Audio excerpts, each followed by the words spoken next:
ప్రార్థన. అత్యంత కృపా కనుక దేవ, మమ్మల్ని మిక్కిలిగా ప్రేమిస్తున్న మా తండ్రి,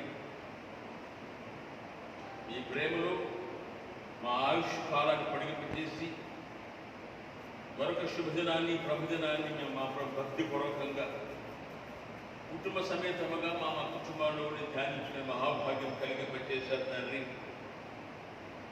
కాబట్టి ప్రతి కుటుంబంలో మీ ప్రసన్నత, మీ సన్నిధి నుంచి కాపాడండి. ఆలయంలో జరుగుతున్న ఆరాధన మా ప్రభు కుటుంబాల్లో మా ప్రభు మీరు ఆత్మరూపిగా ఉండి ఆ ప్రార్థన అంగీకరించి ప్రతి వారి అవసరత నెరవేర్చమని మిమ్మల్ని వేడుకుంటున్నాం. మా ప్రభువా, మా రక్షక, పోయిన వారం నుంచి వారం వరకు జరిగినటువంటి కార్యక్రమాలన్నింటిలో ప్రత్యేకంగా జన్మదినం జరుపుకున్న వారు ఉన్నారు. వారిని, వారి తల్లిదండ్రులు, పెద్దలను దీవించి ఆశీర్వదించండి, కుటుంబాన్ని ఆశీర్వదించండి. వివాహ మహోత్సవాలు కూడా జరుపుకున్న వారు ఉన్నారు తండ్రి. ఆ దాంపత్య జీవితాన్ని దీవించి కుటుంబంలో వర్ధన చేయండి తండ్రి. ప్రభునందు నిద్రించిన వారు ఉన్నారు, వారి ఆత్మ నిత్య విశ్రాంతి దయచేయండి. విడిచిపోయిన కుటుంబాలకు ఆదరణ ఇవ్వండి. ప్రతి కుటుంబ అవసరతలు, ప్రతి ఒక్క వ్యక్తిగత జీవితంలో అవసరతలు తెలుస్తుందంటే సమకూర్చి నెరవేర్చమని కూడా మేము వేడుకుంటున్నాం. ప్రతి అవసరతలు మీరు తోడుగా ఉండండి తండ్రి. అన్నించి ఆరాధనలు మీ మహిమను మాకు చూపించండి తండ్రి.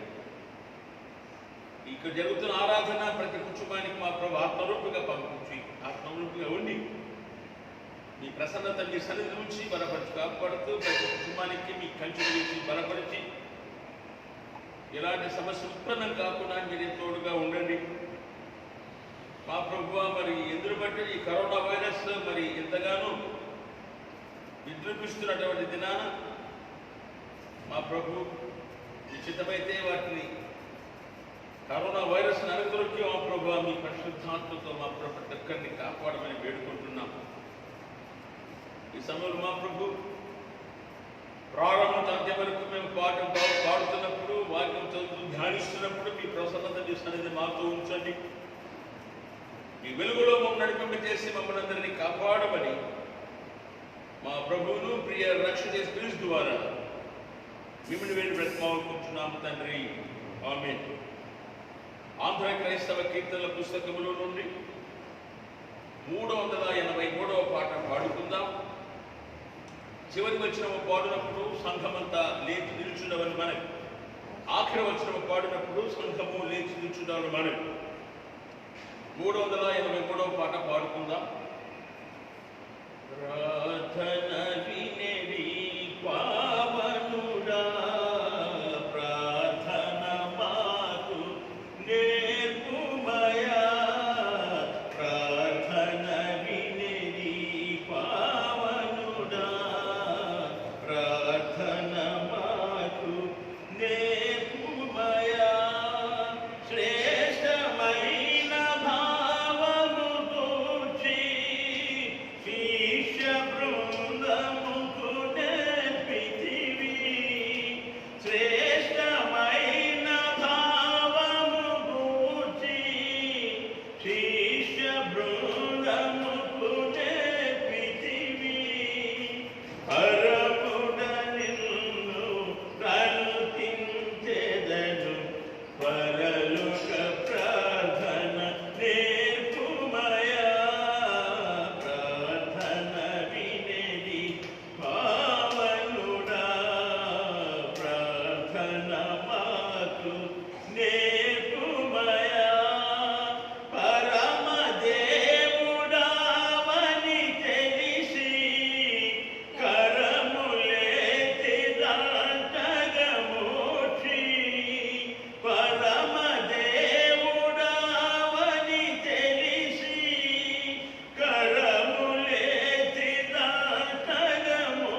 చీతముకు సరిపోవా దీనుడమయ్యు దిటముగ కుండలు చేసిన ప్రార్థన నేర్పుమయా ప్రార్థన వినిడి పావనుడా ప్రార్థన మాకు నేర్పుమయా శత్రుముఖ నిన్ను చూటుకొని సిలువపై నిన్ను చంపగను శత్రుముఖ నిన్ను చూటుకొని సిలువపై నిన్ను చంపగను శాంతముతోని శత్రుల ద్రోవగ తలిపిన ప్రార్థన నేర్పుమయా ప్రార్థన వినేది పావనుడా ప్రార్థన మాకు నేర్పుమయా. ఆరాధన క్రమంలో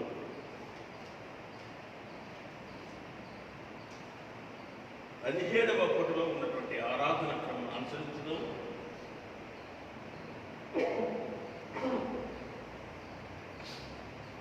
17వ పుటలో ఉన్న ఆరాధన క్రమం అనుసరించుదాం. దేవుని ఆరాధించుదాము. దేవుడు ఆత్మ కనుక ఆయన ఆరాధించువారు ఆత్మతోనూ సత్యముతోనూ ఆరాధింపవలేడు. మన తండ్రి అయిన దేవుడి నుండి ప్రభువైన యేసు క్రీస్తు నుండి కృపా సమాధానములు మీకు కలుగును గాక.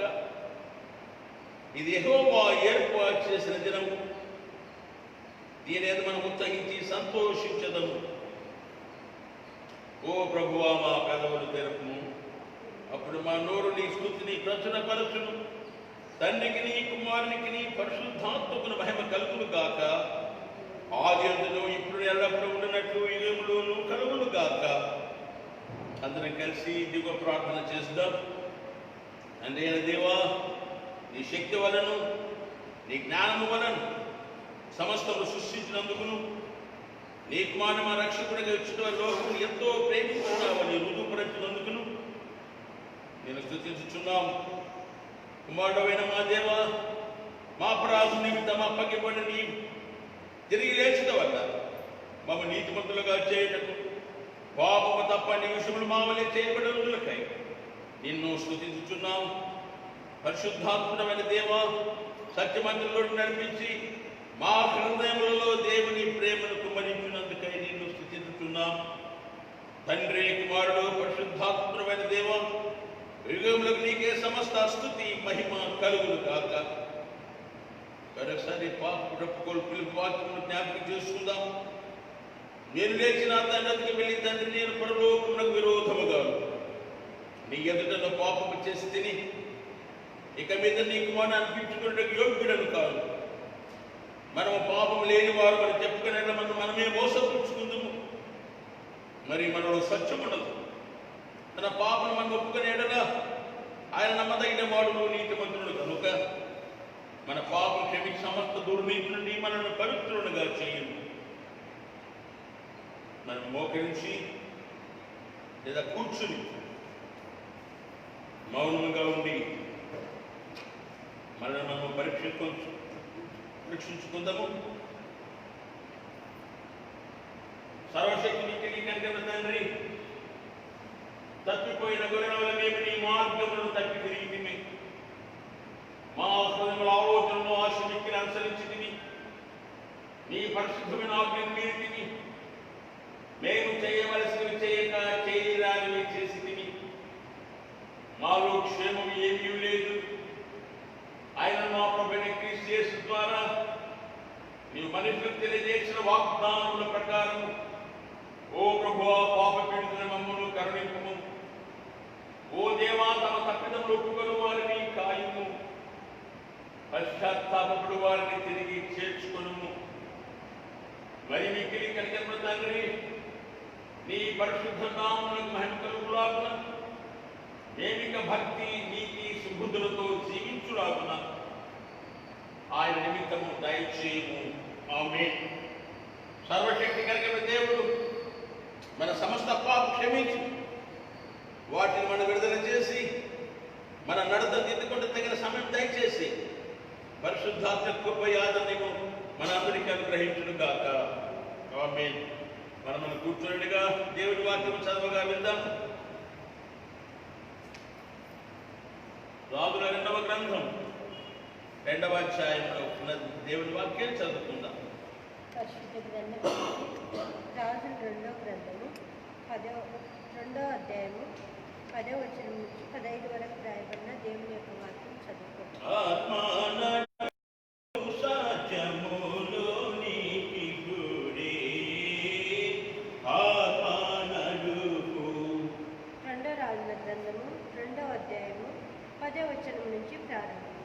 అందుకతడు నీవు అడిగినది కష్టతరంగా ఉన్నది, అయితే నీ యొద్ద నుండి తీసివేయబడినప్పుడు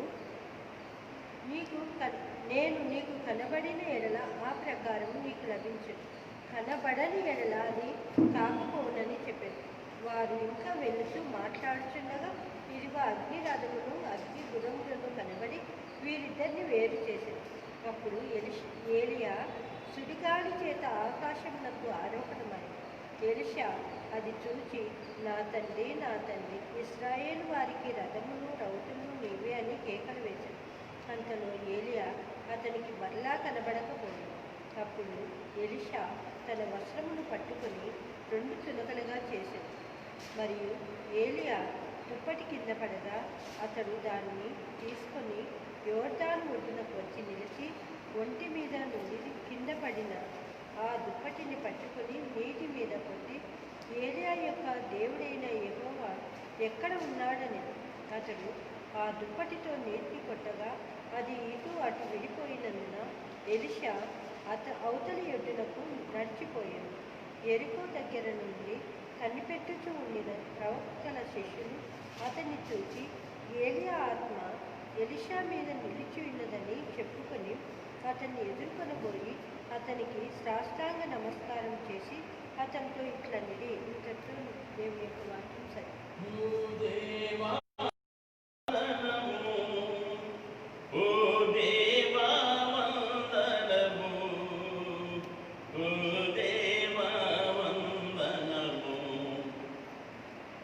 మనమందరం నిల్చుండి కీర్తన గ్రంథము నుండి 119వ సంకీర్తన 33 నుంచి 40 వరకు దేవుని వాక్యాన్ని చదువుకుందాం.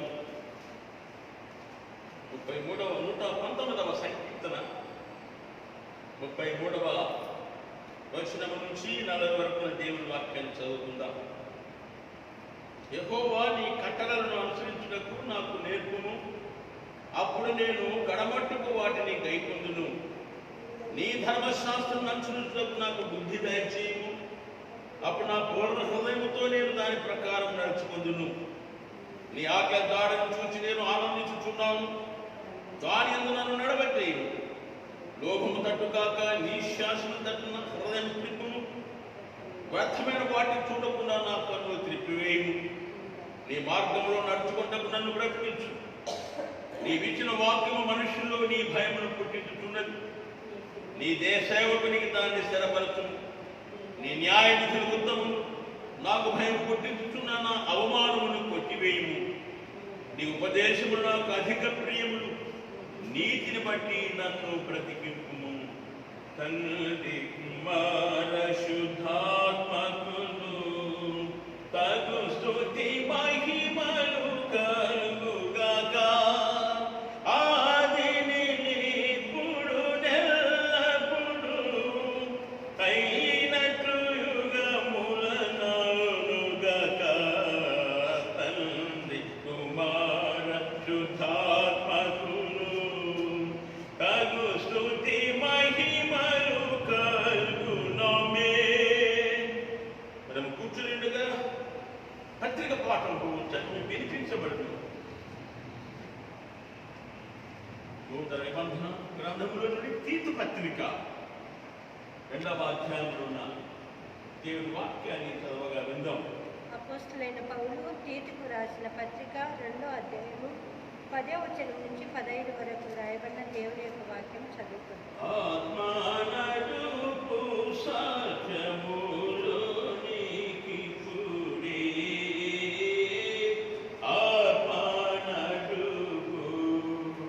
తీతుకు రాసిన పత్రిక 2వ అధ్యాయము 10వ వచనం నుంచి ప్రారంభం.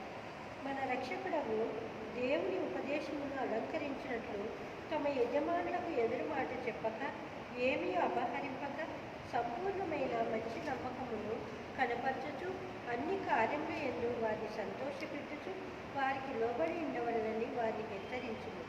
ఏలైనగా సమస్త మనుషులకు రక్షణకరమైన దేవుని కృప ప్రత్యక్షమై మనము భక్తిహీనతను ఇహలోక సంబంధమైన దురాశలను విసర్జించి శుభప్రదమైన నిరీక్షణ నిమిత్తము అనగా మహాదేవుడును మన రక్షకుడైన యేసుక్రీస్తు మహిమ యొక్క ప్రత్యక్షత కొరకు ఎదురుచూస్తూ ఈ లోకంలో స్వస్థ బుద్ధితోనూ నీతితోనూ భక్తితోనూ బ్రతుకుచున్నవలని మనకు బోధించుచున్నది. ఆయన సమస్తమైన దుర్నీతి నుండి మనల్ని విమోచించి సత్క్రియల ఆసక్తి గల ప్రజలను తన కోసరము పవిత్రపరచుకొని తన సొత్తుగా చేసుకుంటకు తన్ను తానే మన కొరకు అర్పించుకునేది. వీటిని గూర్చి బోధించుచు హెచ్చరించుచు సంపూర్ణ అధికారంతో దుర్బోధన ఖండించుచు నుండి నిన్నెవరిని తృణీకరింపనీయకులు. ఇంతటితో దేవుని యొక్క వాక్యం సరే.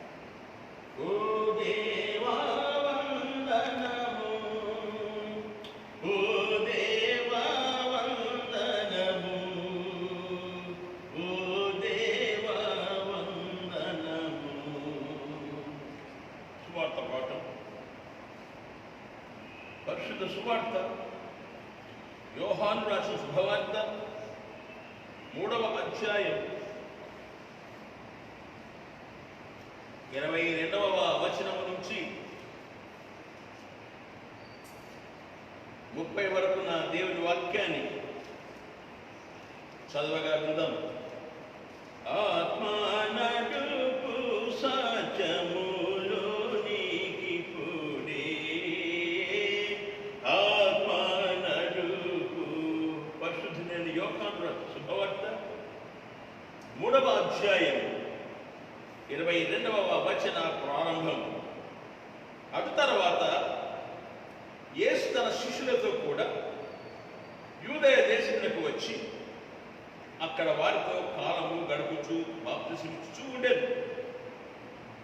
సలీము దగ్గరున్న ఐనోను స్థలమున నీళ్లు విస్తారముగా ఉండేది కనుక యోహాను కూడా అక్కడ బాప్తిసమిచ్చుచూ ఉండేది. జనులు వచ్చి బాప్తిసము పొందిరి. యోహాను ఇంకను చెరసాల్లో వేయబడి ఉండలేదు.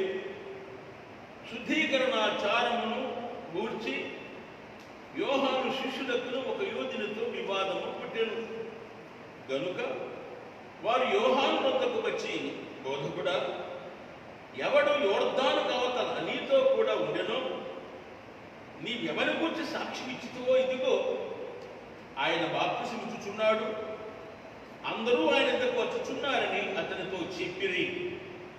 అందుకు యోహాను ఇట్లనడు,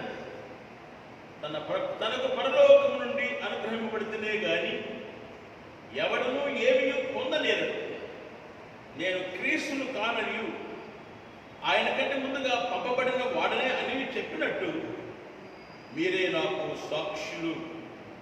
పెళ్లి కుమార్తె గలవాడు పెళ్లి కుమారుడు అయితే నిలబడి పెళ్లి కుమారుని స్వరం వినడి స్నేహితుడు ఆ పెళ్లి కుమారుని స్వరం విని మిక్కిలి సంతోషించదు. ఈ నా సంతోషం పరిపూర్ణమైనది. ఆయన హెచ్చవలసినది, నేను తగ్గవలసి ఉన్నది. ఇది దేవుని వాక్యం. ఓ క్రీస్తు స్తోత్రములు, ఓ క్రీస్తు స్తోత్రములు, ఓ క్రీస్తు స్తోత్రములు. దయచేసి కూర్చుందాం. ఆంధ్ర క్రైస్తవ కీర్తనల పుస్తకముల నుండి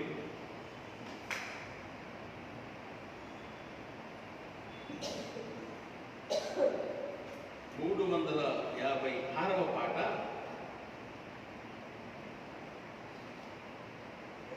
మూడు వచనాలు పాడుతున్నాం.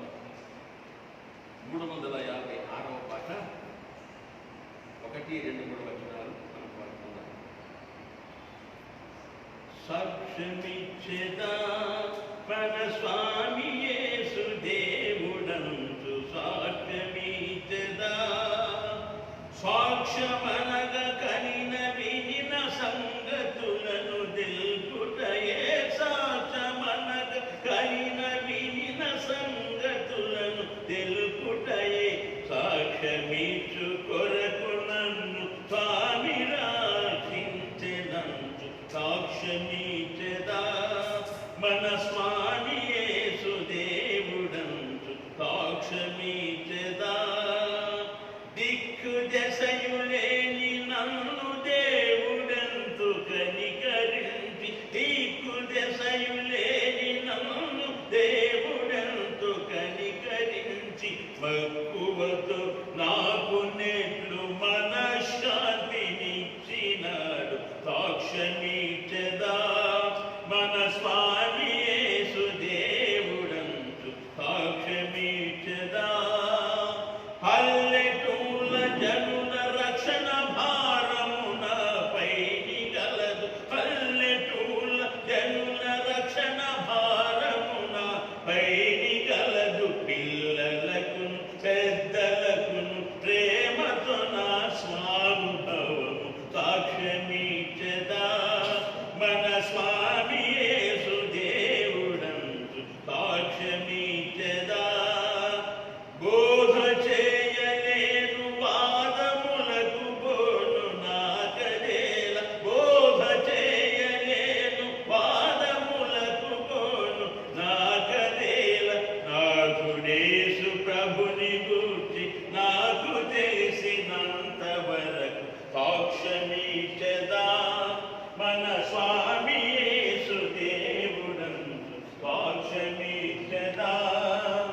సాక్ష్యమనగ కనిన వినిన సంగతులను తెలుపుటయే, సాక్ష్యమనగ కనిన వినిన సంగతులను తెలుపుటయే, సాక్ష్యమిచ్చు కొరకు నన్ను స్వామి రక్షించెనంచు సాక్ష్యమిచ్చెదా, మన స్వామి యేసు దేవుడంచు సాక్ష్యమిచ్చెదా.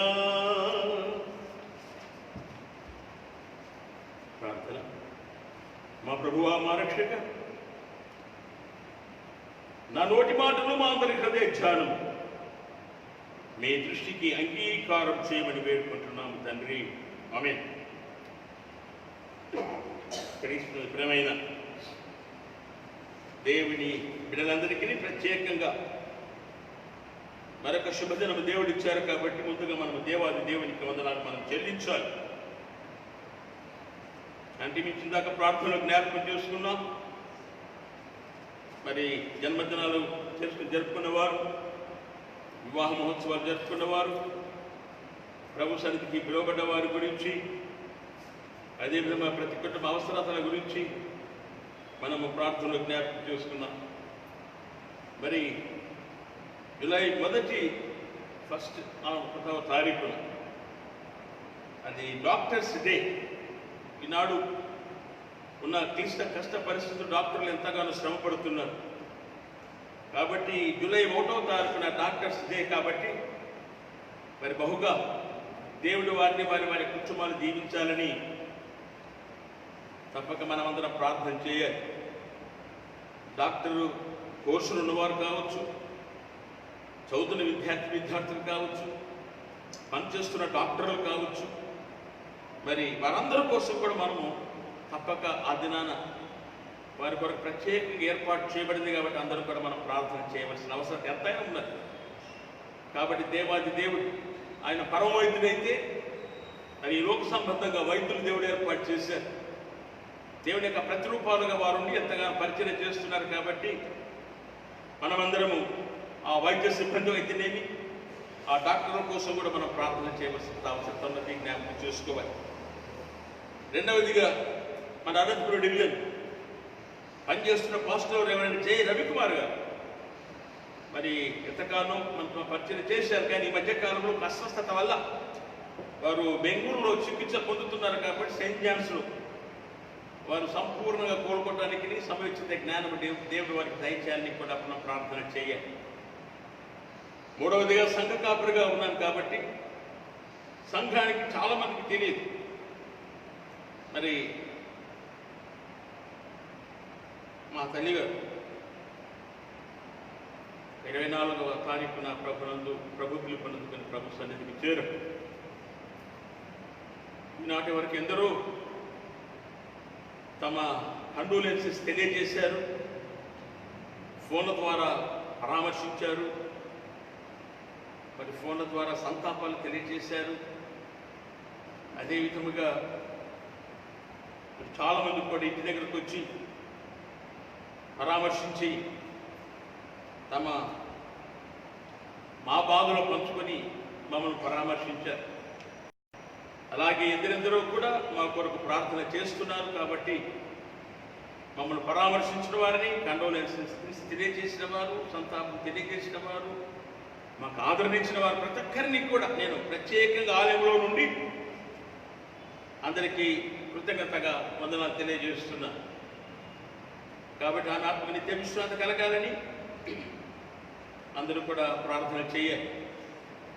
ఎందుకనగా మా తల్లిగారు ఖచ్చితంగా దేవుని సేవ చేయాలని మా తల్లిదండ్రులు సమర్పణ జీవితం ఏర్పాటు చేశారు. మరి ప్రభుత్వ ఉద్యోగ విషయంలో కూడా వచ్చినప్పటికీ వద్దు, మేము మరి సమర్పించుకొని మా తొలి సంతానాన్ని దేవునికి ఇవ్వాలనుకున్నాం. కాబట్టి వేరే వేరే దేశాలకు మనకు వెళ్ళవలసి వచ్చినప్పుడు కూడా మరి ఉద్యోగం చేస్తున్నప్పుడు కూడా వద్దని చెప్పేసి ఈ అమూల్యమైనటువంటి దేవుని పరిచయకు మా తల్లిదండ్రులను అంకితం చేశారు. మరి ఈనాటి వారు కొనసాగడం వాళ్ళ దీవెనైతే అయితే ఈనాటి ప్రతి సంఘం వారు ప్రతి వారు కూడా ఎక్కడ పనిచేసినా వారు తమ కుటుంబం ఒక వ్యక్తిగా ఒక కుటుంబం మమ్మల్ని కూడా జ్ఞాపకం చేసుకొని ఆదరిస్తున్నారు. కాబట్టి ఇప్పుడు ఒకసారి ప్రతి ఒక్కరికి వందనాలు తెలియజేస్తున్నారు. ప్రతి ఆదివారం ఒక అంశం గురించి మనం ధ్యానం చేస్తూనే ఉన్నాం. మరి ఈ ఆదివారం యొక్క మరి పెంతెకోస్తు తర్వాత 4వ ఆదివారం ఇది. అయితే అంశం ఏమిటనగా సాక్ష్యమిచ్చు శిష్యుడు అన్నటువంటి అంశం. మనందరం కూడా ప్రభు నమ్మినటువంటి బిడ్డలమే, అయితే మనందరం కూడా ఆయన శిష్యులుగా ఉన్నటువంటి వారమే. కానీ దేవుడు తన శిష్యులుగా కాకుండా తన మిత్రులుగా ఏర్పాటు చేసుకొని నేను మిమ్మల్ని నా స్నేహితులు అన్నటువంటి మాట ప్రభు వాడారు. మనందరం ఉద్దేశం కనబడినటువంటి మాట, చూస్తున్నటువంటి మాట. కాబట్టి ముందుగా మనం ఏమిటనగా సాక్ష్యం అంటే ఏమిటో మనకు తెలుసును. అదే విధముగా మరి శిష్యరికం అంటే కూడా మనకు తెలుసు. మరొకసారి జ్ఞాపకం చేసుకుంటే మన శిష్యరికంలో దేవుడు మనం పిలుచుకున్నప్పుడు మనం చేస్తున్న దేవుడి శిష్యరికంలో మనం ఎంతగానో నమ్మకంగా ఉన్నామో పరీక్షించుకునే సమయమే ఈ ఒక్క సమయం అని కూడా మనం జ్ఞాపకం చేసుకోవాలి. ఇదనా అదే ఆ ధన్యత మనం జ్ఞాపకం చేసుకోవాలి. సాక్ష్యం అనేది ఇందాక పాడుకున్న పాటలు పాడుకున్నాం, కానీ నా వినినటువంటి వాటిని తెలియచేయటమే, ఎవరైతే చూడలేదో వారి దగ్గరికి వెళ్ళి సాక్ష్యం ఇవ్వడమే, అనగా చూసిన వాటిని చెప్పడమే సాక్ష్యం. పరిశుద్ధ గ్రంథంలోకి వెళ్తే ద్వితీయోపదేశ కాండం 4వ అధ్యాయం 6వ వచనం, ద్వితీయోపదేశ కాండం 4వ అధ్యాయం 6వ వచనం 26వ వచనంలో సత్యమును దృఢపరచుటకై భూమి ఆకాశములను సాక్ష్యముగా ఉంచిరి. అంతదాకేదు ప్రవక్త యెషయా ద్వారా కూడా దేవుడు మాట్లాడారు. 1వ అధ్యాయం 2-3 వచనములు దేవుడు మాట్లాడుచున్నాడు. ఆకాశమా ఆలకించుము, భూమి చెవియొగ్గుము. ఎందుకనగా ఎద్దు తన కామందు నెరుగును, ఒకవేళ ఎక్కడ ఉన్నప్పటికీ తప్ప తన ఇంటికి వస్తుంది, తన యజమాని ఇంటికి వస్తుంది. అదేవిధముగా గాడిద కూడా తన సొంత దొడ్డిని ఎరుగును, కానీ నేనుగా గర్భములో రూపించి వారిని పెంచి పెద్ద చేస్తున్నటువంటి నేను నా బిడ్డలు అనుకున్నటువంటి ఈ మనుషులు నా మీద తిరగబడుచున్నారు. దయచేసి జ్ఞాపకం చేసుకోవాలి. కాబట్టి దేవాది దేవుడు ఆకాశాన్ని భూమిని పిలిచి సాక్షులుగా ఏర్పాటు చేసుకుని మనకు ఒక హెచ్చరిక చేస్తున్నారు. ఆయన పెంచి పెద్ద చేస్తున్న స్థితిలో మనం ఏ విధంగా ఉన్నాం, ఎలాంటి పరిస్థితిలో ఉన్నాం జ్ఞాపకం చేసుకోవాలి. కాబట్టి దేవుడు సత్యాన్ని దృఢపరచుటకై భూమి ఆకాశం సాక్ష్యముగా ఏర్పాటు చేసుకున్నట్టు ఇక్కడ మనం చూస్తున్నటువంటి మాట. సంఖ్యాకాండము 17వ అధ్యాయం 1వ వచనం, సంఖ్యాకాండము 18వ అధ్యాయం 2వ వచనంలో దేవుడు వారితో ఉన్నాడని దానికి సూచనగా సాక్ష్యపు గుడారాన్ని ఏర్పాటు చేశాడు దేవుడు. దయచేసి జ్ఞాపకం చేసుకుందాం. ఎక్కడ సాక్ష్యపు గుడారం తీసుకుని వెళ్తే ఆ గుడారములో ఉన్నటువంటి దేవుని యొక్క ఆత్మ వల్ల అంతటా విజయం చేకూర్చబడింది. కాబట్టి ఇక్కడ దేవుడు ఉన్నాడు అని జ్ఞాపకం సాక్ష్యంగా ఉండటానికి దేవుడు సాక్ష్యపు గుడారాన్ని ఏర్పాటు చేసినట్టుగా మనం చూస్తున్నటువంటి మాట. ప్రవక్త ఇర్మియా 32వ అధ్యాయం 10వ వచనం, 32వ అధ్యాయం 10వ వచనంలో ఇర్మియా మన ప్రవక్త ఒక పొలాన్ని కొన్నాడు. మరి ఆ కొన్నప్పుడు మరి సాక్షులు ఏర్పాటు చేసుకున్నారు. దయచేసి జ్ఞాపకం చేసుకుందాం. ఎందుకనగా సాక్ష్యానికి ఎంత విలువ ఉందో మనం జ్ఞాపకం చేసుకోవాలి.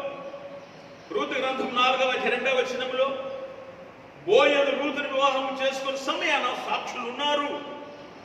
మనం కూడా వివాహ సందర్భంగా పెళ్లి కుమార్తె సంతకాలు చేసిన తర్వాత సాక్షి సంతకాలు కూడా ఉంటున్నాయి. దయచేసి జ్ఞాపకం చేసుకోవాలి. అదేవిధంగా మరి యోహాను సువార్త 1వ అధ్యాయం 7వ వచనం 19వ వచనంలో బాప్తిసమిచ్చి యోహాను క్రీస్తును కూర్చున్న సాక్షిగా ఉండటానికి ముందుగా యోహాను పంపబడ్డట్టుగా మనం జ్ఞాపకం చేసుకుంటున్నాం. లూకా సువార్త 24వ అధ్యాయం 48వ వచనం, అపోస్తలుల కార్యములు 1వ అధ్యాయం 8వ వచనం, అపోస్తలుల కార్యములు 2వ అధ్యాయం 32వ వచనం, అపోస్తలుల కార్యములు 3వ అధ్యాయం 15వ వచనంలో అపోస్తలు క్రీస్తు పని గూర్చియు ఆయన పునరుత్థానమునకు సాక్షులుగా ఉన్నారు. అందుకని ఎక్కడికి వెళ్ళా ప్రభువైన యేసు శిష్యులు మేము ఏదైతే కన్నామో, మేము ఏదైతే విన్నామో అది మేము ప్రకటించడానికి దేవుడు మమ్మల్ని సాక్షులుగా ఏర్పాటు చేసుకున్నాడు అనే సత్యాన్ని మనం జ్ఞాపకం చేసుకోవాలి. ప్రకటన గ్రంథం 1వ అధ్యాయం 5వ వచనం, 3వ అధ్యాయం 14వ వచనములు ప్రభువు పరమ సత్యమును బయలుపరచను, అది దానికి నమ్మకమైన సాక్షిగా ప్రభువుకి ఇవ్వబడిన బిరుదులలో ఏదనగా ఒకటిగా ఉన్నది అని ఇక్కడ మనం జ్ఞాపకం చేసుకోవాలి. అంతమటికే కాకుండా ఏమిటనగా ఆయన సాక్షి. దేవుడు ఎందుకంటే పరలోకానికి భూలోకానికి వచ్చినాడు కాబట్టి ఆయన ఒక సాక్షిగా ఉన్నట్టుగా మనం చూస్తున్నటువంటి మాట. మరి అంతమటికే కాకుండా మరి ఈనాడు కూడా కోర్టులో మనం చూస్తున్నాం. ఏదైనా విచారణ చేస్తున్నప్పుడు మరి న్యాయాధిపతి సాక్ష్యాన్ని బట్టి తీర్పు ఉంటుందిగా జ్ఞాపకం చేస్తున్నాం. ఈనాడు ఎక్కువగా చూస్తే న్యాయానికి అన్యాయపు తీర్పులే మనం చూస్తున్నాం. మరి ఎందుకనగా ఒకవేళ మనం కోర్టులో తప్పించుకొని వచ్చునేమో కానీ దేవుని కోర్టులో మాత్రం తప్పించుకోలేము. ఎందుకనగా ఈనాడు ఉన్నట్టు పరిస్థితి మనం చూస్తున్నాం. అన్యాయం చేసిన న్యాయస్తులుగా న్యాయంగా బయటకు వస్తున్నారు. ఎన్నెన్ని పొరపాటు చేసినా వారు బయటకు వస్తూనే ఉన్నారు. కానీ ఒకవేళ అక్కడ ఉండవచ్చునేమో కానీ దేవుని న్యాయ తీర్పు మాత్రం ఉన్నదని జ్ఞాపకం చేసుకొని పశ్చాత్తాపపడిన మనస్సు కావాలి, మారు మనసు కలిగిన జీవితం కావాలి. ఎందుకనగా ఇందాక మనం పాడుకున్న పాటలో నిజమైనటువంటి సాక్ష్యం ఏదో మనకి ముగ్గురున్నారు. దేవదాసు త్రయం ఆంధ్ర క్రైస్తవ కీర్తనలో పాటలు రాసినటువంటి భక్తులు.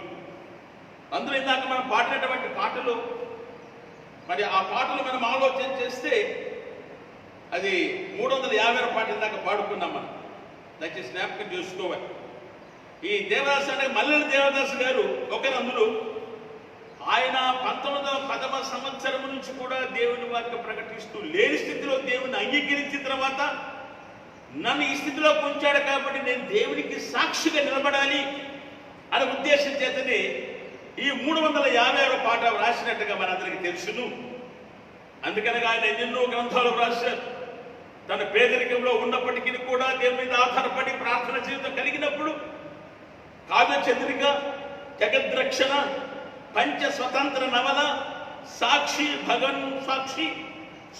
భగవత్ భక్తి, ఇలా ఎన్నెన్నో గ్రంథములను, వేదాంత గ్రంథములను, భావ వేదాంత కథలు, ఆరోగ్య కీర్తనలు, అసంఖ్యాకంగా భక్తి గీతాలు ఈ విధంగా రాస్తూ క్రైస్తవ సంఘాన్ని బలపరుస్తూ తన పూర్వ స్థితిలోంచి దేవుడు ఈ విధంగా నన్ను కాపాడి సాక్ష్యమిస్తూ మరి అమూల్యమైన సేవ చేసి మంచి మహారచయితగా మల్లెల దేవదాసు గారు వెన్నెకెక్కినటువంటి వారు అని వాస్తవంగా మనం ఆలోచన చేస్తే మొట్టమొదటిగా ఆయన ప్రారంభించినటువంటి కర్నూలులో ప్రారంభం చేశారు.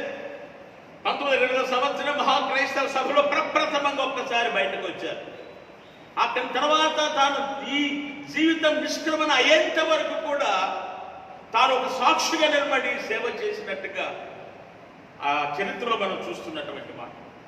ఎప్పుడైతే ఆ కర్నూలు పట్టణంలో వేదిక మీదకి ఎక్కారో అనగా తన జీవిత రంగస్థలంలో ప్రత్యక్షమై తన జీవిత నిష్క్రమణ జరిగే వరకు ఏదో ఒక విధంగా దైవ కార్యమును, దైవ వాక్కులను తెలియజేసి ఒక సాక్షిగా గొప్ప పరిచర్య చేసినటువంటి మహానుభావుడు మరి మల్లెల దేవదాసు గారిగా మనం జ్ఞాపకం చేసుకోవచ్చు.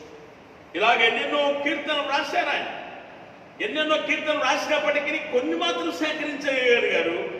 అవి మాత్రమే మన క్రైస్తవ ఆంధ్ర క్రైస్తవ కీర్తనలో కొన్ని మాత్రమే చోటు చేసుకున్నాయి. మనకు తెలుసు ఆయన కూర్చున్నప్పుడు కుటుంబం ప్రార్థన చేసుకున్న సమయాన ఆయనకు అద్భుతమైనటువంటి జ్ఞానము చినాటి వరకు ఉన్నప్పుడు మనం పాటలు పాడుకుంటున్నాం. ఆ కుటుంబ ప్రార్థన చేస్తున్న సమయంలో మరి ఈ సాయంకాలమున 53వ పాట ఆయన కూర్చొని ఇంట్లో ఉండి రాసినటువంటి ఆ పాట, అది అక్కడికక్కడ కూర్చొని రాసిన పాట ఈనాడు మన ప్రతి కుటుంబంలో ప్రతి ఆలవలు ఈ పాట పాడుతున్నప్పుడు అందులో మహావైభవం కలిగినటువంటి దీవెన మనం పొందుతున్నాం. దయచేసి జ్ఞాపకం చేసుకోవాలి. అంతమటికే కాకుండా ఇందాక పాడినటువంటి పాటలో దిక్కు దేశాలి నేను నన్ను దేవుడెంతో కనిపించి మక్కువతో నాకెట్లు మనశ్శాంతినిచ్చాడో, నా జీవితము దిక్కు దశ లేనటువంటి తెగిపోయిన గాలిపటముగా ఉండే నా జీవితంలో దేవుడు ఏం చేశాడంటే ఆయన మనశ్శాంతినిచ్చాడు ప్రార్థించినప్పుడు. ఇది దానికి నేనే సాక్ష్యం. ఏ విధంగా తన జీవితంలో ఏమి అనుభవించాడో, ఏ మార్పును రుచి చూచాడో సాక్షిగా ఆయన మనకు తెలియజేస్తున్నటువంటి పరిస్థితి ఇక్కడ జ్ఞాపకం చేసుకోవాలి. మరి అందుకనే కాకుండా అదే విధముగా ఎందుకు మనమంతా కూడా పరమత దూషణం చేస్తున్నాం? మనం అందులాంటి దినాల్లో క్రైస్తవులు విమర్శిస్తున్నారు. ఆ సంఘం వారు ఈ విధంగా ఉన్నారు, ఈ సంఘం వారు ఈ విధంగా ఉన్నారు, విమర్శ కాదు. దీనికి మించినటువంటి ఏంటంటే పరమతము దుమ్మని పార్టీ కూడా మనం దూషిస్తూ మనకు అవసరమా? ఆ కొన్ని ప్రాంతాలకు వెళ్ళి దేవుడు కాదు, అది కాదు, ఇది కాదు అన్నప్పుడు భయంకర స్థితిలో తెచ్చుకుంటున్నారు, దెబ్బతింటున్నారు.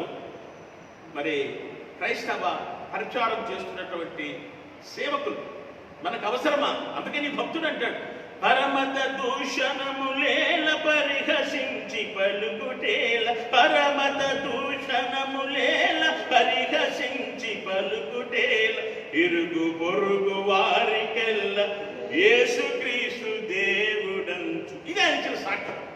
ఒకసారి జ్ఞాపకం చేసుకోవాలి. మరి ఈ విధంగా మరి క్రైస్తవాన్ని ప్రచారం చేస్తూ ఎన్నెన్నో ఆత్మలు దేవుడి దగ్గర నడిపింప చేస్తూ మరి ముఖ్యంగా ఏమిటనగా తన సుదీర్ఘ జీవిత యాత్రలో అనుక్షణం తాను మనస్సారా నమ్మిన ప్రభు చిత్తాన్ని జరిగించుటకు, రక్షణానందాన్ని పంచుటకు ఎంతో శ్రమించి సాక్షిగా నిలబడ్డటువంటి మల్లెల దేవదాసు గారి నాడు జ్ఞాపకం చేసుకుంటున్నాం. ఆ మహానుభావుడు మరి క్రైస్తవ సంఘ గురువుగా, మరి బైబిల్ శిక్షణ పాఠశాల ఉపాధ్యాయుడిగా, వేసవికాల సంగీత శిక్షణ పాఠశాల నిర్వహిస్తూ కవిగా, రచయితగా ఆంధ్ర క్రైస్తవ సంఘాలకు సేవ చేసిన గొప్ప ధన్యజీవి కీర్తిశేషుడు శ్రీ మల్లెల దావుది గారు, మల్లెల దావుది దేవదాసు గారు,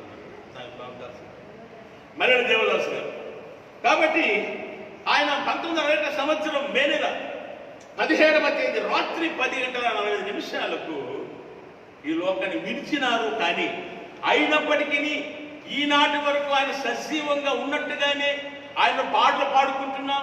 ఆయన గురించి మనం ఆయన రాసినటువంటి పాటలు ధ్యానం చేస్తున్నాం, పాడుకుంటున్నాం. అంటే ఏమిటంటే ఈ మల్లెల దేవదాసు గారు ఒక మంచి మరి సాక్ష్యం ఇచ్చే జీవితాన్ని మనకి జ్ఞాపకం. చనిపోయినారు, ఇప్పటికే 40 సంవత్సరాలు అయిపోయింది. అయినా ఆయన పాటలు పాడుకుంటున్నామంటే ఆయన ఒక సాక్షి జీవితాన్ని ఇక్కడ కనుక మనం జ్ఞాపకం చూసుకోవాలి.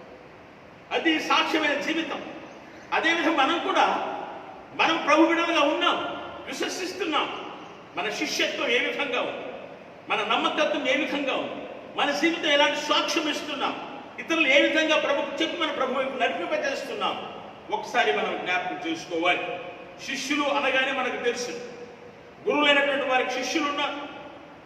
గురువులను ఆశ్రయించి వారి క్రమశిక్షణ తర్వాత ఏ విధంగా తమ జీవిత విధానం మర్చుకోవాలో వారి దగ్గరికి వెళ్ళి శిక్షణ పొందుతున్నటువంటి వారే శిష్యులుగా మనం చూస్తున్నాం.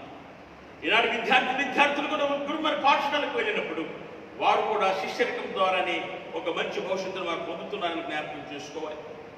గ్రీకు తత్వ శాస్త్రవేత్తలకు శిష్య బృందాలు ఉన్నాయి. వారు సుప్రసిద్ధమైనటువంటి వారు. యెషయా గ్రంథం 8వ అధ్యాయం 16వ వచనంలో యెషయా 8:16 యెషయా కాలమునందు ప్రవక్తలకు శిష్యులు ఉన్నారు.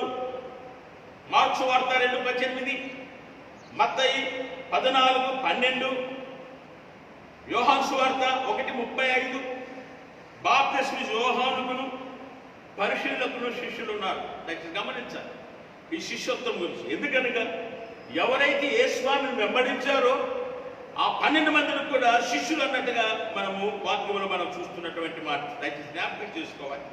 లూకా 6:12, 19:37, యోహాను 4:1, 6వ అధ్యాయం 60, 66, 60 ఈ వచనాలన్నింటిలో కూడా చూస్తే యేసుని వెంబడించిన వారు శిష్యులు అనబడిరి అన్నటువంటి మాటకి జ్ఞాపకం చేసుకోవాలి.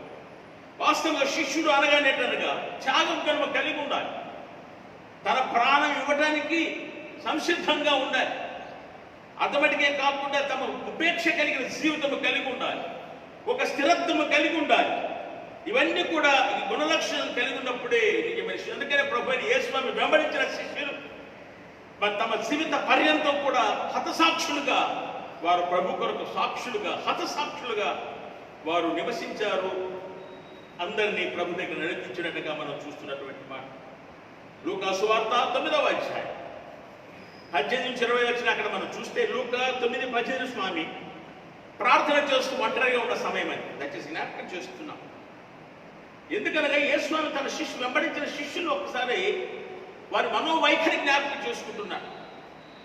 ప్రార్థన అయిన తర్వాత శిష్యులు అక్కడ ఉన్నారు. వారు ఉన్న కూడా ప్రార్థన చేస్తున్నారు. స్వామి ప్రార్థన అయిన తర్వాత శిష్యుల దగ్గర పిలుచుకున్నారు. అయ్యా, ఇంతకాలం నాతో మీరు పరిచయంలో పాల్గొన్నారు, మరి ప్రజలందరూ ఏమనుకుంటున్నారు నా గురించి అన్నటువంటి మాట ప్రభు అడిగారు. దయచేసి జ్ఞాపకం చేసుకుందాం. అప్పుడు ఈ జనసమూహం ఏమనుకుంటున్నారు అన్నప్పుడు మరి ఏమని చెప్పుకుంటున్నారా అని ప్రభు అడిగారు. అప్పుడు వారేమన్నారంటే, నా బాప్తిస్మ యోహాను కొందరు అనుకుంటున్నారయ్యా, మరికొందరేమో ఏలియా అని మరికొందరు అనుకుంటున్నారు, లేదు పూర్వకాలపు ప్రవక్తలు ఒకరు అని అనుకుంటున్నారు. సరే, వారందరూ విడిచిపెట్టండి. మీరు నన్ను వెంబడిస్తున్నారు, నా శిష్యులుగా ఉన్నారు, మీరేమనుకుంటున్నారు? ఈ ప్రశ్న మనం కూడా వేసుకోవాలి. దయచేసి జ్ఞాపకం చేసుకుంటారు.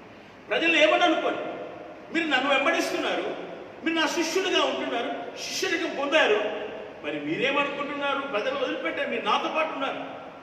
అప్పుడు దయచేసి జ్ఞాపకం చేసుకున్నట్లయితే మరి పేతురు ఇచ్చినటువంటి గొప్ప అమూల్యమైనటువంటి సందేశం మత్తయి సువార్త 16వ అధ్యాయం 16వ వచనములు 16:16 అందుకు సీమోను పేతురు, నీవు సజీవుడగు దేవుని కుమారుడమైన యేసుక్రీస్తు అని చెప్పాను. కనుగొన్నారు. మరి ఈనాడు నీవు నేను కూడా వెంబడిస్తున్నటువంటి మనం, ఈ శిష్యుని పొందేటువంటి మనం ఈనాటి వరకు ఈనాటి వరకు కూడా మనం చూస్తే మేము ఎలాగ మనం గుర్తించాం? మరి ఏదో ఆశమాషగా ఏదో ఉన్నాం, క్రైస్తవ కుటుంబంలో ఉన్నాం, క్రైస్తవులం కాబట్టి అని అనుకుంటున్నావా? ఒక్కసారి జ్ఞాపకం చేసుకోవాలి. ఆయన అంటే సజీవుడకు దేవుని కుమారుడైన యేసుక్రీస్తు అని చెప్పాడు. జ్ఞాపకం చేసుకోవాలి.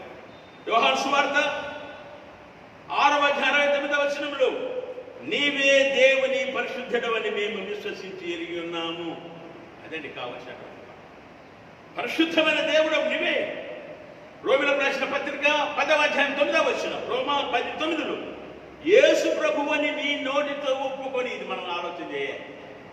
యేసుని శిష్యులు వారు చెప్పారు, నువ్వు నిజమైనటువంటి సజీవుడిగా ఉన్న దేవుడు, నువ్వు దేవుని కుమారుడు, రక్షించడానికి వచ్చిన ప్రభువు అని వారు ఒప్పుకున్నారు. అయితే ఈనాడు మనతో అన్నటువంటి మాట ఏమిటనగా పౌలు భక్తుడు అంటాడు, యేసు క్రీస్తు ప్రభువని నీ నోటితో ఒప్పుకొని దేవుడు మృతుల్లో నుండి లేపనని నీ హృదయమందు విశ్వసించిన ఎడల నీవు రక్షింపబడతావు. ఏదో ఆశమాషి మా పెద్దలు మా పూర్వీకులు క్రైస్తవులు కాబట్టి అన్న తలంపు కాదు. ఇది వ్యక్తిగతంగా శిష్యరికం. నీ హృదయంలో దేవుని ఒప్పుకోవాలి. యేసు ప్రభువును నీ నోటితో ఒప్పుకోవాలి, ఏదో అనడం కాదు. ప్రభువా ప్రభు అని పిలిచి ప్రతివారు పరలోక రాజ్యమునకు వారసుడు కాడు. దయచేసి జ్ఞాపకం చేసుకోవాలి. యేసు ప్రభు నీ నోటితో ఒప్పుకొని దేవుని మృతులోని లేపనని నీ హృదయమందున విశ్వసించిన రక్షింపబడుదువు. ఇది కావాలి. అదే నిజమైన శిష్యరికంగా మన జ్ఞాపకం చేసుకోవాలి. యోహాను రాసిన మొదటి పత్రిక యోహాను 4వ అధ్యాయం 14-15 వచనాలు. 14-15 వచనములు. తండ్రి తన కుమారుడిగా లోకరక్షకుడు ఉండుటకు పంపి ఉన్నాడు. అది మేము చూచి సాక్ష్యమిచ్చుచున్నాము. దేవుని కుమారుని ఎవరు ఒప్పుకొందరో వారు దేవుల్లో నిలిచి ఉన్నవారు. వింటున్నారా? ఊరికి ఆశమాష కాదు. మేము క్రైస్తవులే, మేము ప్రార్థన చేస్తున్నాంలే, మేము కూడా అని కానే కాదు. క్రైస్తవుడుగా ఉన్నా, క్రైస్తవ కుటుంబంలో ఉన్నా, ఇక్కడ చెప్తున్న మాట ఏమిటంటే, ఎవరైతే యేసుస్వామి దేవుని కుమారుడు ఒప్పుకుంటారో అలా ఒప్పుకున్న వాళ్ళు దేవుడు ఎన్నిస్తున్నాడట. దయచేసి జ్ఞాపకం చేసుకోవాలి. ఎంత గొప్ప ధన్యత! వారు దేవుడితో ఉన్నవారు. ఈ మహాభాగ్యం ఒక్కసారి జ్ఞాపకం చేసుకో. పరివర్తన కలిగిన జీవితం కావాలి. యోహాను సువార్త మొదటి పత్రికలోనే 5వ అధ్యాయం 5వ వచనం చూస్తే, యేసు దేవుని కుమారుని నమ్ముకున్న వారు ఈ లోకాన్ని జయిస్తారు. లోకంలో ఉన్నంత కాలం కూడా జయమే మనకు ప్రాప్తమవుతుంది. కాబట్టి మనం ఎట్లా శిష్యరికంలో ఉన్నాము జ్ఞాపకం చేసుకోవాలి. కాబట్టి మరి ఒక్కసారి మన జీవితాన్ని, మన సాక్షి జీవితాన్ని పరీక్షించుకోవడానికి దేవుడిచ్చిన దినమే ఈ దినంగా జ్ఞాపకం చేసుకుందాం. ఎలా ఉన్నాం, ఎలాంటి అవసరతలో ఉన్నాం, లేక ఎలాగ ప్రభువుని వెంబడించే శిష్యులుగా ఉన్నాం, ఎలాంటి సాక్షి జీవితం కలిగి ఉన్నాం. అందుని బట్టి దాకా చదివిన పాటలు మనం పరిశీలన చేస్తే, రాజుల 2వ గ్రంథం 2వ అధ్యాయం మొదటి 10 మనం చూస్తే, ఏలియా దేవుడు పిలుపునందుకొని వచ్చిన పరిచయం ముగిస్తున్న సమయం అది. ఎందుకనగా ఆ సుడిగాలిలో తీసుకుపోయే సమయం ఆసన్నమైంది. దాన్ని గమనిద్దాం. ఏలియా పరిచర్య తర్వాత ఏలియా వెంబడిస్తున్నటువంటి ఎలీషా గురించి మనకు తెలుసు. ఇద్దరు కూడా గిల్గాల్ నుండి బయలుదేరారు. మరి ఎలీషాతో ఏలియా ఏమంటున్నాడంటే, దేవుడు నన్ను బేతేలుకి వెళ్ళమన్నాడయా, నీవు ఇక్కడే ఉండన్నాడు. దయచేసి జ్ఞాపకం చేసుకో. శిష్యరికంలో ఉన్నటువంటి విలువ అక్కడ మనం చూస్తున్నటువంటి మాట. నీవు ఇక్కడ ఆగిపోయన్నప్పుడు ఎలీషా ఏమంటున్నాడంటే, దేవుని జీవంతోడు నీ జీవంతోడు నేను మాత్రం నేను విడిచిపెట్టి వెళ్ళను, అది ఆనపెట్టి చెప్తున్నాను, అసలు నేను విడిచే ప్రసక్తే లేదని అన్నాడు ప్రవక్త ఎలీషా. మరి సరే, ఏదేమైనా ఇద్దరు కూడా బేతేలుకి వెళ్ళారు. బేతేలుకి వెళ్ళిన తర్వాత అక్కడ ప్రవక్తల గుంపులు ఉన్నారండి. దయచేసి కావచ్చు. ప్రవక్తలు అంటే ఏంటంటే దేవుడు చెప్పే మాట విని ప్రజలకు తెలియజేసేవారు. అక్కడ ఉండే ప్రవక్తలు కూడా ఆ జ్ఞానం దేవుడిచ్చాడు. ఎలీషాతో ఏం లేదా, మీ గురువు గారు తీసుకోబడుతున్నారు అని చెప్పారు. నాకు తెలిసిలేదా, మీరు ఊరుకోండి అన్నాడు. దయచేసి జ్ఞాపకం చూసుకుందాం. కాబట్టి ఈరోజు తీసుకుని వెళ్తున్నప్పుడు మరి ఏలియా ఎలీషా ఏమంటున్నా అంటే, సరే ఇక్కడి నుంచి నేను ఎరికోకు రమ్మన్నాడు దేవుడు, కాబట్టి నువ్వు ఇక్కడే ఉన్నాయా బేతేల్లో అన్నాడు. లేదండి, జీవంతో నేను విడిచిపెట్టే ప్రసక్తి లేదు, నేను నీతోనే వస్తాను అన్నటువంటి మాట. సరే, ఏదైతే ఎరుకో చేరారు. అక్కడ కూడా ప్రవక్తలు కొంతమంది ఉన్నారు. వారు కూడా అన్నారు, అయ్యా మీ నాకు తెలుసులేనా, మీరు ఒప్పుకోండి అన్నారు. కానీ ఈ ప్రవక్తలు గమనిస్తూనే ఉన్నారు. మరి ఎలీషాలు మరి నాకు అన్నాడు, ఇప్పుడు సరేనా ఏదైతే ఇక్కడ ఉండిపోయా, ఎరుకోలో ఉండిపోయి నేను యోర్ధానికి రమ్మన్నాడు దేవుడు అంటే, లేదండి నేను తప్పకుండా మేము ఇచ్చి ప్రసక్తే పరిస్థితే లేదు. ఇద్దరు వచ్చారు, యోర్దాను నది ఒడ్డున నిలబడ్డారు. సరే, ఏదేమైతేనేమి అసలు నీకు అవసరం ఏది, నీ పరిస్థితి అని అడిగాడు. ఏం లేదు, నేను పరిచయకు వచ్చాను కాబట్టి నీ మీద ఉన్న ఆత్మకు నాకు 2 ఆత్మలు కావాలని అడిగాడు. ఆలోచించాడు. అంటే ఏంటంటే, ఈయన పిలుచుకున్నాడు కదా, ఈయన తప్పించుకొని పోదాం అనుకోలేదా? ఈయన తర్వాత నాకు ఇచ్చినటువంటి బాధ్యత కాబట్టి నేను కూడా దేవుడి పని చేయాలి. ఆ నమ్మకం శిష్యరికంలో ఈయన తర్వాత నేను కూడా పని చేయాలి. కాబట్టి ఆయన 700 మరి ఆయనకు కావలసినటువంటి ఆత్మ పొందినటువంటి 2 ఆత్మ నాకు కావాలి అన్నటువంటి మాట. సరే, ఏదేమైతేనేమి మరి ఏలియా గారు వచ్చారు. యోర్దాను మీద దుప్పటి కొట్టగానే 2గా చీలిపోయాయి. 6 నెలలు ఇద్దరు నడిచిపోయినట్టుగా మనం చూస్తున్నాం. ఏలియా ఎలీషాను ఆయన ఆ మనస్సును ఆలోచన చేస్తున్నారు. వద్దనంటుంటే ఏం చేస్తాడో, విడిచిపెట్టి వెళ్తాడా లేకపోతే వెంబడిస్తాడంటే 3 సార్లు అడిగితే మరి ఎలీషా నమ్మకంతో ఉన్నటువంటి వాడు. కానీ ద్వితీయోపదేశ కాండం 21వ అధ్యాయం 17వ వచనం ఒకసారి అక్కడ చూస్తే జ్ఞాపకం చేసుకుందాం. ఏమిటనగా దేవుని వెంబడించినప్పుడు, ఆత్మ పొందినప్పుడు అది రెండింతల ఆత్మ పొందుతాం అన్నటువంటి ద్వితీయోపదేశ కాండం 21వ అధ్యాయం 17లో వారసుడికి రెండింతల భాగము లభించును. మరి ఎక్కడ ఏలియా తర్వాత ఎవరు వారసుడు? ఎలీషా. ఈ నమ్మకం ఆయన కలిగి ఉన్నాడు కాబట్టి వారసుడు ఎవరు? ఈయన. కాబట్టి రెండింతల ఫలాలను పొందుతానన్న నమ్మకం కలిగినటువంటి వాడు ఎలీషా. ఎందుకనగా రాజుల మొదటి గ్రంథం 19వ అధ్యాయము 16 వచ్చిన మనం చూస్తే ఇక్కడ మనము ఎలీషా చాలా స్థితిమంతుడు. 12 అరకలు దున్నుతున్న సమయం, ఈ చివరి అరక దున్నుతున్నటువంటి వాడు ఎంత గొప్ప ఘనత ఆలోచన. 12 మరకలు అన్నప్పుడు 12 జతల మరి ఆ ఎడ్లతో దున్నుతున్నటువంటి ఎంత పెద్ద షావుకారి ఉంటారో ఒకసారి ఆలోచన చేయాలి. ప్రవక్త అయినటువంటి ఏలియా వెళ్ళారు, ఆయన దగ్గర ఉన్న వస్త్రం మీద వేశారు. కాబట్టి ఏమనుకున్నాడు? ఓహో, దేవుడు తన పరిచయం కోసం పిలుచుకున్నాడు కాబట్టి వెంటనే వెళ్ళాడు, మరి తీసుకున్నాడు. వెంటనే ఏలియాను వెంబడించినట్టుగా ఇక్కడ మనం చూస్తున్నటువంటి మాట. 7-8 ఏళ్ళు ఏలియా దగ్గర ఎలీషా శిష్యరికం పొందినట్టుగా మనం చూస్తున్నటువంటి మాట. కాబట్టి నేను వచ్చినందుకు దేవుని సేవ చేయడానికి, ఆయన తర్వాత నేను దేవుని సేవ చేయాలి కానీ మరలా నేను తిరిగి నా వెనకంటి జీవితం ఎందుకు అనుకొని ఆయన నేను వద్దన్నో కూడా వెంబడించాడు. మరి ఇంకొక మాట చెప్పారు, ఏమిటంటే నాకు రెండింతల ఆత్మ కావాలన్నప్పుడు ఏదో ఒక మంచి మాట చెప్పారు. ఇది నా వల్ల కాదు, నాకు అయ్యే పరిస్థితి కాదు ఇది. ఒకవేళ నేను వేరు చేయబడుతూ నువ్వు చూచావా, నీకు తప్పకుండా నిజంగా నువ్వు అనుకున్నాడు రెండింతల ఆత్మ పొందుతావు. నేను ఆ వెళ్తున్న నువ్వు చూడలేకపోయావా, నీకు రాదన్నాడు. ఎంత ఆ మాట ఎంత జాగ్రత్తతో ఎలీషా గమనించి ఉంటారో ఒకసారి ఆలోచించాలి వాళ్ళు. కాబట్టి నిజంగా వెళ్తున్న సమయం రాని వచ్చేసింది, అగ్ని రథం వచ్చాయి, అగ్ని గురాలు వచ్చాయి. ఒక్కసారి ఇద్దరు వెళ్ళిపోయి చూస్తున్నాడు, నా ప్రభువా నా దేవని కేకలు వేశాడు. అయితే జ్ఞాపకం చేసుకుంటా అంటే చూచాడు కాబట్టి ఏం కావాలి, తప్పకుండా రెండింతల ఆత్మ రావాలి. వెంటనే జరిగిన విషయం ఏమిటనగా ఆయన వస్త్రం చుచ్చుకున్నాడు. అందుకు ఆయన వస్త్రం ఆ వస్త్రం మరి ఏ దగ్గర వస్త్రం ఆయన దగ్గర వచ్చేసింది. ఆయన కేకలు వేశాడు, తిరిగి దాన్ని తీసుకున్నాడు. ఆ సమయంలో దూరంగా ఉన్న చూస్తున్న ప్రవక్తలు 50 మంది పైగా అక్కడ చూస్తున్నారు. ఇది సాక్ష్యం. ఆ 50 మందిని ఏం చూస్తున్నారంటే అద్భుతంగా ఆ దేవుని యొక్క పరిశుద్ధాత్మ ఎలీషా మీదకి రావడం, ఆయన ఒకవేళ చేర్చుకోబడిన ఎలీషా మీదకి ఆ పరిశుద్ధాత్మ రావడం వారు చూచారు. జ్ఞాపకం చేసుకుందాం.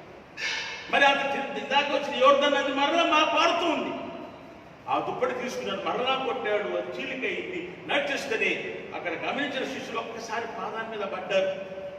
అయ్యా, ఎంత మహాశక్తి మీరు పొందారు మేము చూస్తాను, వారి సాక్ష్యం ఇది. అక్కడ మనం చూస్తున్నట్టు సాక్ష్యం.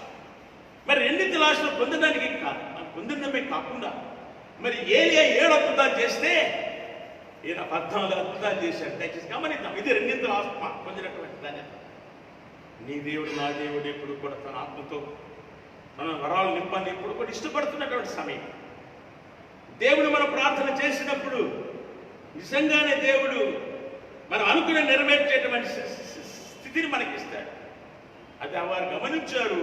ఒక్కసారి అంతవరకు మరి ఆ ప్రార్థన చేయవారు సాష్టాంగ దండ ప్రమాణం చేసి మొక్కుకున్నారు. ఎలీషా గురించి ఇక్కడ మనం జ్ఞాపకం చేసుకోవాలి.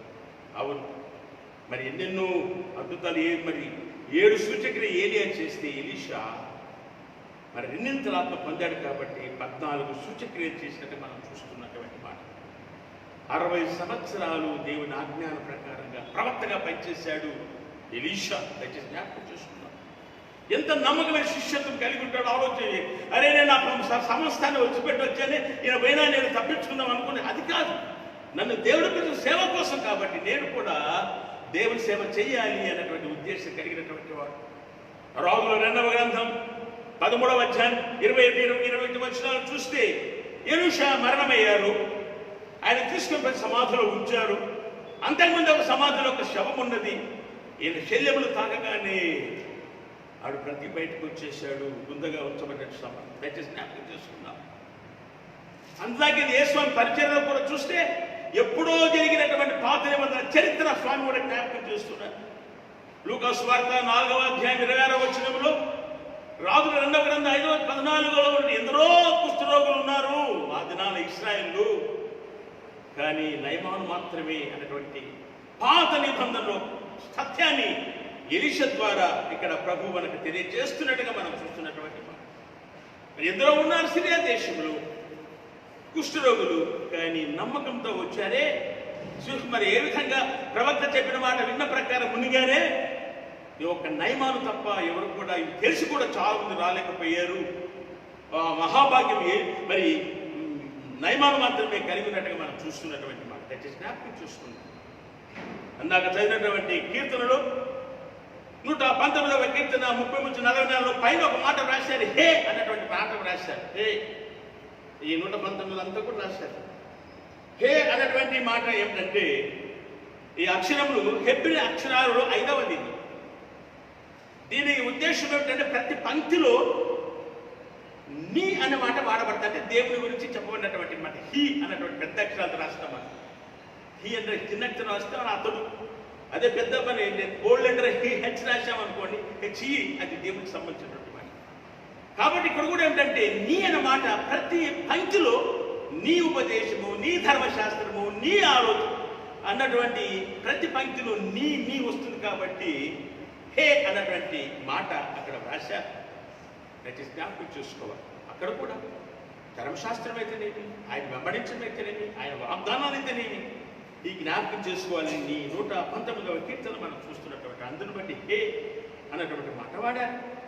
ఇందాక పత్రిక పాఠంలోకి వెళ్ళామనుకోండి, ఇప్పుడు మనం చదువుకున్నాం. మరి తిమోతి వల్ల కూడా మరి ఈయన కూడా యవనస్తుడుగా ఉంటూ మరి ఒక సహోదరుడుగా ప్రేషిష్యుడుగా మరి తీతు గురించి కూడా నిజమైనటువంటి నా స్నేహితుడు, నా కుమారుడని తీతు 1:4 పిలిచాడు పౌరు భక్తుడు తీతుడు. కొరింథీ రాసిన 2వ పత్రిక 8వ అధ్యాయం 23వ వచనం 8:23లో తీతు నా పాలువాడు, నా జత పనివాడు. దయచేసి జ్ఞాపకం చేసుకుందాం. ఎంత నమ్మకంగా ఉన్నటువంటి వాడు. ఏ పౌరు భక్తుల మాటలు విని ఏ విధంగా తీతు వెంబడిస్తే ఎంత బాధ్యత అప్పచెప్పాడంటే తీతుకు పేదరికంగా ఉన్న వారికి ధన సహాయం చేయడానికి ఈయన పంపించాడు తీతు. దయచేసి జ్ఞాపకం చేసుకోవాలి. ఎంతో నమ్మకమైన సేవ చేస్తున్నాడు. కాబట్టి ఏమిటంటే ఉపకార ద్రవ్యాన్ని ప్రోగు చేసి పేదలకు ఇచ్చే బాధ్యత ఈయనకిచ్చాడు తీతు. ఎంతో నమ్మకమైన సేవ చేస్తున్నాడు. కాబట్టి ఈయన నమ్మకాన్ని బట్టి క్రేతు అన్న ద్వీపానికి మరి భక్తుడు పౌలు భక్తుడు ఈ తీతును పంపించాడు. అక్కడ చూస్తే మరి అక్కడ ఎంతో నమ్మకంగా పనిచేశాడు తీతు క్రేతులు. అయితే అక్కడి నుంచి దల్మతియా అనే ప్రాంతానికి మరలా వెళ్ళి పంపించాడు పౌలు భక్తుడు. ఎందుకు ఎంత నమ్మకంగా పనిచేస్తుంటే, కానీ ఏది నాకు ఈ పరిస్థితి పెట్టని అనుకోలేదు. అది దేవుని పని చేయాలి, ఎంత కష్టమైన చేయాలి. ఆ తీతు తలంపు కలిగి ఉన్నాడు. ఈ దల్మతియా అనే ప్రాంతం ప్రస్తుతం యుగస్లోవియా ఆ ప్రాంతాన్ని ఇప్పుడు ఆ విధంగా ఇక్కడ కూడా తీతు తన సేవ చేసినట్టుగా మనం చూస్తున్నటువంటి మరి ఎందుకు ఈ తీతు మరి క్రేతు ద్వీప పరిచర్య ఎందుకు ఆసక్తి చూపాడు పౌలు అంటే ఒకసారి జ్ఞాపకం చేసుకోవాలి.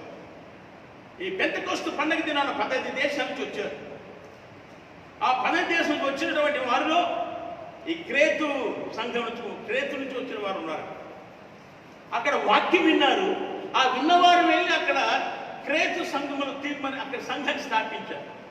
కాబట్టి వాళ్ళు బలపరచడానికి పౌరు భక్తుడు తీతును పంపించినట్టుగా ఇక్కడ మనం చూస్తున్నటువంటి మాట. కాబట్టి ఆ అపోస్తలుల బోధ విన్నారు. అక్కడ సంఘము ఏర్పాటు చేయబడింది. అక్కడికి మరి పంపించిన తర్వాత తీతుకు ఇచ్చింది ఏంటంటే యోగ్యత కలిగిన వారిని పెద్ద మనుషులుగా ఏర్పాటు చేయి.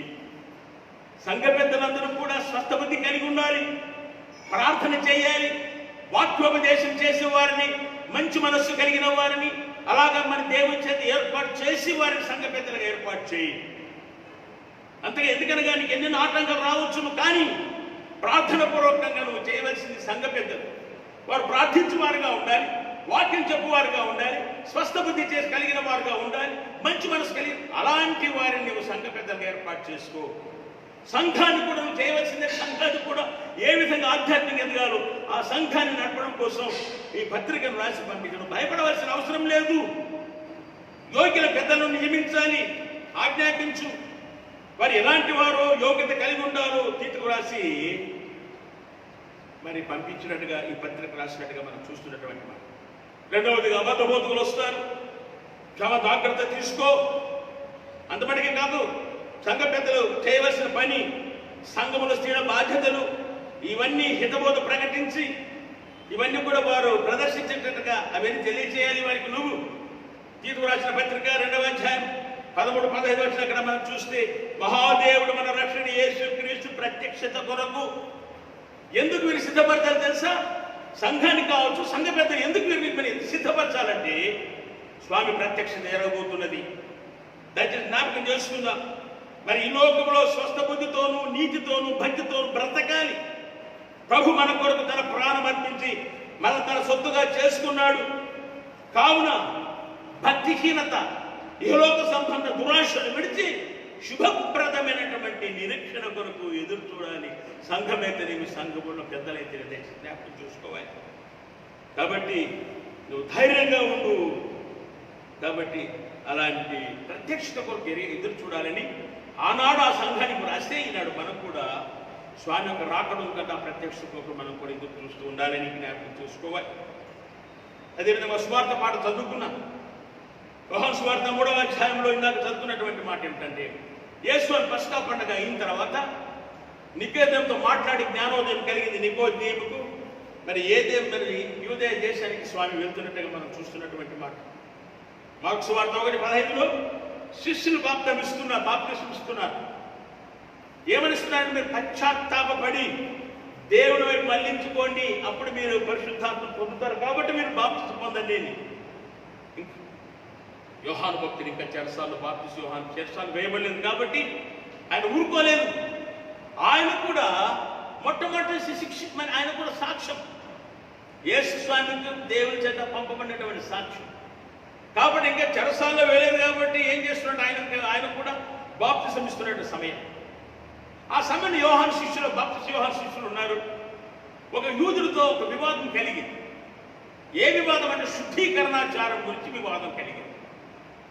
కాబట్టి ఆ సమయంలో ఆ శుద్ధీకరణాచారం విన్నటువంటి వారు అందరూ కూడా యోహాను విడిచిపెట్టి యేసువానికి వెళ్తున్నటువంటిది యోహాను శిష్యులు తట్టుకోలేకపోయారు, అసూయపడ్డారు.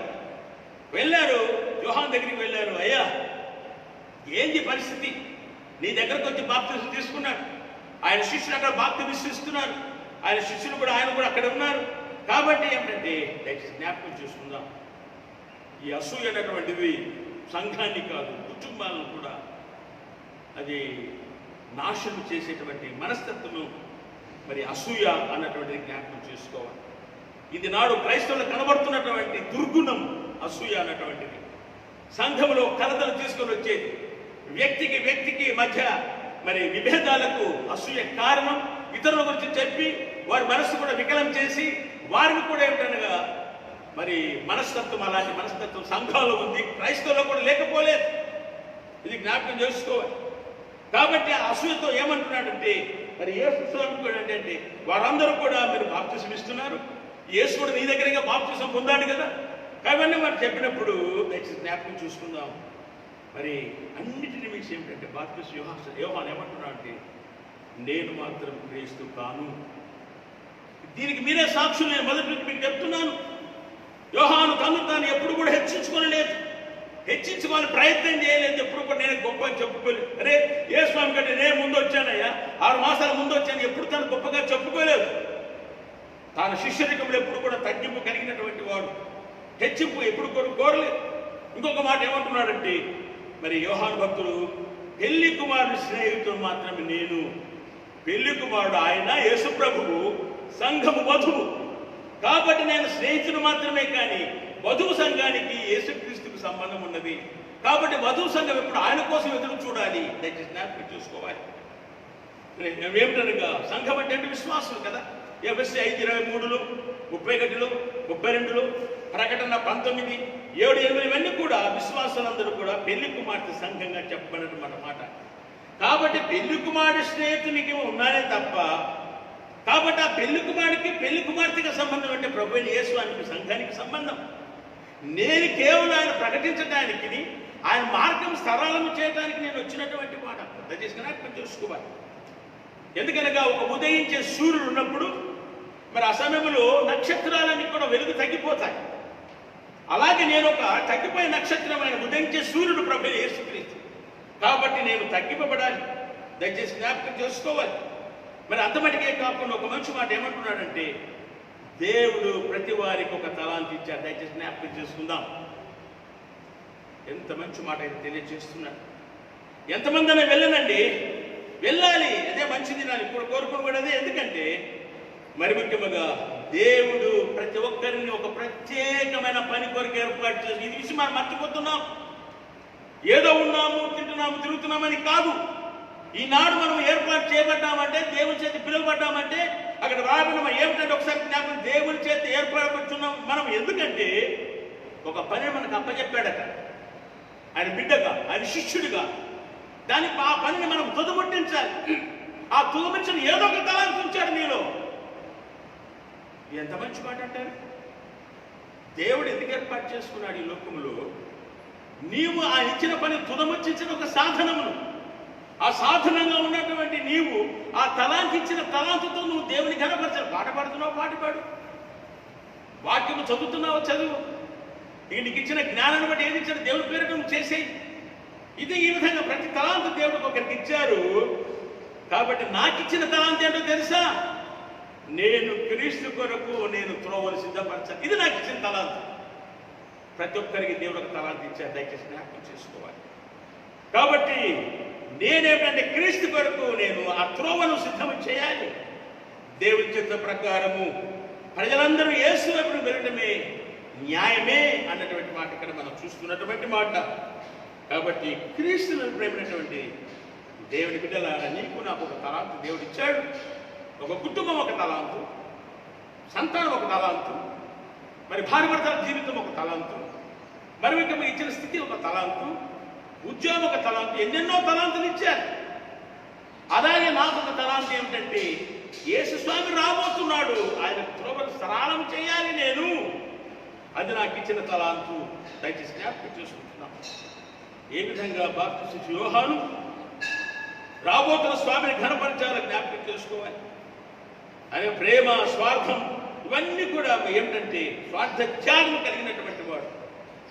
మరి యెహోవా జీవితంలో ఎక్కువ కూడా అనుభవ కలిగిన తగ్గింపు జీవితం కలిగినటువంటి వాడు బాప్తిస్మ యోహానుగా జ్ఞాపకం చేసుకోవాలి. కాబట్టి మీ క్రీస్తుని ఇప్పుడేటువంటి దేవుని బిడ్డలారా, మరొకసారి నీకు నాకు ఇచ్చిన తలాంతు మనకు తెలుసు. మరి ఏ విధంగా మన ప్రభుని కనపరుస్తున్నాం? మత్తయి సువార్త 3:11 మత్తయి 3:11 మారు మనస్సు నిమిత్తము నేను నీళ్ళలో బాప్తిస్మం ఇచ్చుచున్నాను. అయితే నా వెనుక వచ్చువాడు నాకంటే శక్తివంతుడు, ఆయన చెప్పులు మోయుటకైనా నేను స్తోత్రుడను కాను. ఈనాడు మనకి ఆధిక్యత ఉంటే ఏం చేస్తాం? ఆయన ముందు నేను ప్రభు కంటే ముందు వచ్చాను. కానీ ఆ విధంగా కాదు. ఆ వస్తున్నటువంటి వాడు గొప్పవాడు. ఆయన చెప్పులు మోయటానికి కూడా మరి నాకు అర్హత లేదు. దయచేసి జ్ఞాపకం చేసుకుందాం. అయితే నాకంటే వెనక వచ్చుచున్నవాడు నాకంటే శక్తివంతుడు, ఆయన చెప్పులు మోయటకైనను నేను పాత్రుడను కాదు. ఆయన పరిశుద్ధాత్మతోను అగ్నితోను మీకు బాప్తిస్మం ఇచ్చును. అయితే ఆయన చేట ఆయన చేతిలో ఉన్నది. కాబట్టి ఏం చేస్తాడో తెలిసిన ఆయన తన కళ్ళమును బాగుగా శుభ్రము చేసి గోధుమలను పొట్టును కోసి మరి పొట్టును వేరు చేసి దాన్ని కాల్చివేస్తాడు. ఇది మనసు ఒకసారి జ్ఞాపకం చూసుకోవాలి. ఆ అగ్నితో ఆ పొట్టును కాల్చివేస్తాడు. గోధుమగా ఉన్నటువంటి శ్రేష్టమైన వాటిని ఆయన తీసుకుంటాడు. అనగా తన రాజ్యానికి వారసత్వం పొందేటువంటి స్థితి ఆ శిష్యరికం విలువ తెలుసుకున్నవారు, ఆయన వెంబడించిన వారు ఇచ్చిన తలాంతు ప్రకారం దేవుని ధ్యానించేటువంటి జ్ఞాపకం చూసుకోవాలి. కాబట్టి మనం దేవుని శిష్యులుగాను మనకిచ్చిన తలాంతులుగా దేవుని ఘనపరుస్తూ ఆయన్ను స్తుతించడమే ఆధారమైనది. యెషయా గ్రంథం 8:13 అపోస్తుల కార్యం 2వ అధ్యాయం 38 వచనము మన 42 ఇవన్నీ అక్కడి నుంచి చదువుకుంటే మీరు ఒకసారి తర్వాత చదువుకోండి. యెషయా గ్రంథం 8వ అధ్యాయం 13వ వచనం, అపోస్తుల కార్యం 2వ అధ్యాయం 30 42 వచనం చదువుకుంటే ఆ ధన్యత ఒకసారి జ్ఞాపకం చేసుకోవాలి. కాబట్టి మరొకసారి క్రీస్తుమైన దేవుని బిడ్డలారా, ఈనాడు నీవు నేను మన ఇచ్చిన తలాంతులతో ఆయన నమ్మకమైన శిష్యులుగా ఉన్నామా? ఆయన రాకడ కొరకు ఎదురు చూస్తున్నామా? ఆయన ప్రత్యక్షత ఎదురు చూస్తున్నట్లయితే ఎలాగున్నాం? మనం పరీక్షించుకునేటువంటి దినమే ఈ దినం. వాక్యం వినడము మర్చిపోవడం కాదు. ఏమిటనగా ఇచ్చిన తలాంతు ప్రకారం నీ దేవుడిని గణపరుస్తున్నావా? లేదా అనసూయ పెట్టుకొని అసూయలు ద్వేషాలు మనసులో కక్షలు పెట్టుకొని దేవుని స్తుతిస్తున్నావా? అది ఈనాడు కుదరదని దేవుడు తెలియజేస్తున్నాడు. అదే మరొకసారి మనం జ్ఞాపకం చేసుకున్నట్లయితే, అయితే నా వెనక వచ్చువాడు నాకంటే శక్తిమంతుడు, ఆయన చెప్పుల మోయిటకైనను నేను పాత్రుడు కాను, ఆయన పరిశుద్ధాత్మతో అగ్నితో మీకు బాప్తిస్మను. అయితే ఆయన చేతిలో ఉన్నది ఆ గోధుమలను పొట్టును ఏ విధంగా వేరు చేస్తాడు? వేరు చేసినప్పుడు గోధుమలు తన పొట్టులో ఉంచుకొని పొట్టును అగ్ని చేత కాల్చివేయబడును. మరి ఈనాడు మనం గోధుమలుగా ఉన్నామా, పొట్టులాగా ఉన్నామా? దయచేసి జ్ఞాపకం చూసుకుంటూ మన జీవితాన్ని క్రమపరుచుకోవాలని మరొకసారి దేవుడు మనకు హెచ్చరిక చేస్తున్నాడు. ఆ ధన్యత దేవుడు ఇచ్చిన తలాంతు ప్రకారం దేవుడు ధ్యానించాలని ప్రార్థించుకుందాం. మా ప్రభువా, మా రక్షక, ఈనాడు మరొకసారి శిష్యత్వ విలువను మేము తెలుసుకున్నాం. కాబట్టి మా ప్రభువా, మీరు ప్రతి ఒక్కరికి ఒక తలాంతు ఇచ్చారు.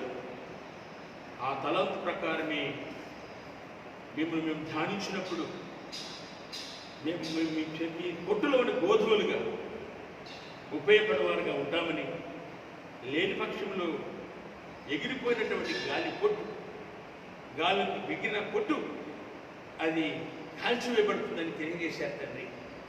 కాబట్టి మా ప్రభు మీ చేతిలో మేము గోధుమలుగా ఉండే స్థితిని కలగటానికి మారు మనసు కలిగచేసి కాపాడమని మా ప్రభువును క్రీస్తు ద్వారా మేము కూర్చున్నాం తండ్రి. ఆమేన్. మనమందరం నిల్చుండి 24వ పుటలో ఉన్నటువంటి అపోస్తుల విశ్వాస సూత్రం ఒప్పుకుందాం. 24వ పుటలో ఉన్నటువంటి అపోస్తుల విశ్వాస సూత్రం ఒప్పుకుందాం. పరలోక భూలోకములకు సృష్టికర్త సర్వశక్తుల తండ్రి అనే దేవుడిని నేను నమ్ముచున్నాను. ఆయన ద్వితీయ కుమారుడు మన ప్రభుని యేసుక్రీస్తు నమ్ముచున్నాను. ఈయన పరిశుద్ధాత్మ కన్యమనే గర్భంలో ధరింపబడి అనుకుంటారు. కొద్దిలాద కాలంలో బాధపడి శ్రేవేయబడి చనిపోయి పాతి పెట్టబడి అదృష్ట లోకంలోకి దిగరు. 3వ దిన చనిపోయిన వాడును తిరిగి లేచి పరలోకంలోకి ఎక్కి సర్వశక్తి కలిగిన దేవుని కుడి చేతి వైపున కూర్చుని ఉన్నాడు. సజీవులకు మృతులకు తీర్పు తీర్చుటకు అక్కడ నుండి ఆయన వచ్చు. పరిశుద్ధాత్మ నమ్ముచున్నాము. పరిశుద్ధ సార్వత్రిక సంఘం, పరిశుద్ధుల సహవాసము, పాప క్షమాపణను, శరీర పునరుత్థానము నిత్యజం నమ్ముచున్నాను. విజ్ఞాపన ప్రార్థన చేసుకుందాం. ప్రతి విజ్ఞాపన చివర ప్రభువా కనుగరించి చెప్పబడి భయంగా వచ్చి సమాధానం కొరకు మన ఆత్మ రక్షణ కొరకు ప్రభును ప్రార్థించుదాము. ప్రభువా కనికరించు. లోకమ సమాధానం కొరకు, దేవుని యొక్క పరిశుద్ధ సంఘముల క్షేమం కొరకు, వాటి ఐక్యత కొరకు ప్రభును ప్రార్థించుదాము. ప్రభువా మమ్మల్ని కనికరించు.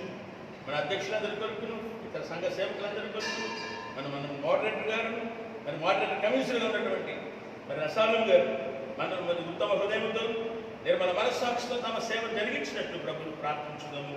ప్రభువా కనికరించు. మన దేశ పరిపాలకుల కొరకు, అధికారుల వారందరి కొరకు ప్రభువును ప్రార్థించుదాము. ప్రభువా కనికరించు. రోగుల కొరకు, బాధపడుతున్న వారి కొరకు, దుఃఖించుతున్న వారి కొరకు, మరణించుతున్న వారి కొరకు ప్రభువును ప్రార్థించుదాము. ప్రభువా కనికరించు. పేదల కొరకు, ఆకలి బాధలు గల వారి కొరకు, తల్లులు లేని వారి కొరకు, వితంతువుల కొరకు, శ్రమాంచున్న వారి కొరకు ప్రభువును ప్రార్థించుదాము. ప్రభువా కనికరించు. చీకటిలో ఆశ్చర్యకరమైన తన వెలుగులోని మనం పిలుచు మన శ్రేష్టత్వం మనం ప్రతిపడుతున్నారు. మన కొరకు క్రీస్తు నామములో ఒప్పుకొని వారందరి కొరకు ప్రభువును ప్రార్థించుదాం. ప్రభువా కనికరించు. ఈ లోకం దాన్ని సేవించి ఇప్పుడు విశ్రాంతిని తన సేవకులందరితో పాటు నిత్యాన సముద్రంలో మనం ప్రవేశించలాగున ప్రభువును ప్రార్థించుదాం. ప్రభువా కనికరించు. ప్రభు ప్రార్థన పరలోకముందు మాత్రమే మీ నామం పరిశుద్ధపరచబడును గాక, మీ రాజ్యం వచ్చును గాక, మీ చిత్తం పరలోకముందు నెరవేర్చినట్లు నెరవేరుగాక. మాకు కావలసిన ఆహారం నేడు మాకు దయచేయి. మా అపరాధం చేసిన వారిని క్షమించిన ప్రకారం మా అపరాధం క్షమించు. మమ్మల్ని శోధనలు తేగా దుష్టుడి తప్పించు. ఎందుకంటే రాజ్యం, శక్తి, మహిమ నిరంతరమైన స్వామి. ఆమేన్.